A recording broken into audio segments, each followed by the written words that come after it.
High guys, welcome back to my mini vlog. तर मी सकाळपासून काहीच व्लॉग नाही घेतलेलं. मी डायरेक्ट दुपारी व्लॉग चालू केला आणि सकाळी माझं पण मी एकटी होती तर मला खूप कंटाळा येत होता. अर्चना आफ्टरनून शिफ्टमध्ये होती, रुणालीला सुट्टी होती म्हणून अर्चना आफ्टरनूनला आलेली. आणि मी जी लिपस्टिक लावलेली ना ती एवढी घाणेरडी होती ना, असे होते एवढे मोठमोठ्या थोडं खिचून घेत होता. आणि याच्या लेफ्ट साईडला ना मी सलूनमध्ये जायची लॉकडाऊनच्या आधी.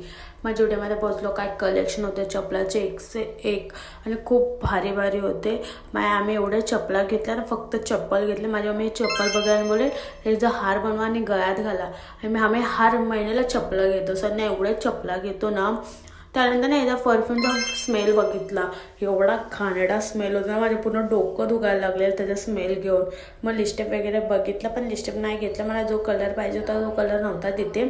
आणि एकदम क्यूट काय होते काय मी समजलं ना, किचनसारखंच होतं. मग नंतर बिलिंग केलं त्यानंतर निघालो तिथून. आणि हार पाहिजे होता तर हार पूजा करायला, तर पूजा ते हार घेतात तिथं. तर एवढी ट्रॅफिक होती बापरे बाप पूर्ण. आणि त्यानंतर बाजूला मंदिराचं आहे तर साईबाबाचं तिथं पाय वगैरे पडलं आणि एवढं ट्रॅफिक लागलेलं, एवढे रस्ते खोदलेत ना हर एक जागी, बापरे विचारा नको. आणि पूर्ण वन वे झालेला आहे, म्हणजे दोन्ही साईडला पण जातं पण आता खोदल्याने यासाठी पूर्ण वन वे. एवढा ट्रॅफिक लागलेलं बापरे. नंतर घरी पोचलं आणि मम्मीला दाखवलं एवढ्या साऱ्या चपला घेतलेल्या. ते माझ्या मम्मीने शिवी घातलं आणि खूप मस्त मस्त चपला घेतल्यात आम्ही.